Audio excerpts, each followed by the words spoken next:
Bu bizning Greenleaf korporatsiyasining jasmin choylari, ko'k choylari. Buni toza suvga, mana qaynoq suvga damlab qo'yamiz.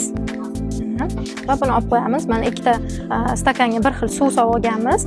Mana bu bitta stakanga zararli moddalar, ya'ni biz iste'mol qilayotgan moddalarimiz, har xil ovqatlar yeymiz, spirtli ichimliklar ichishadi, sigaretlar chekishadi. Mana shu organizmimiz shunaqa holatda bo'ladi. Bu bizning ichki organizmimiz, ya'ni mana ichaklarimiz deb, oshqozon ichaklarimiz deb, organizmimiz deb hisoblasak, mana qanaqa ko'rinishga keldi. Qorayib, ko'karib ketdi o'zi. Ichki organizmimiz mana shunaqa holatda. Endi ko'p dietologlarimiz, doktorlarimiz bizga suv iching deydi. Mana suvga solamiz. Mana o'zgarish bo'lgani yo'q, to'g'rimi? Mana shunaqa holatda qoldi. Qancha suv ichsangiz ham organizm tozalanmaydi. Lekin bizani mana Greenleaf korporatsiyasining choylariga solamiz buni. Solamiz choylarga. Постоянно bizani mana shu choylarimizdan ichib yuring va organizm mana qanaqa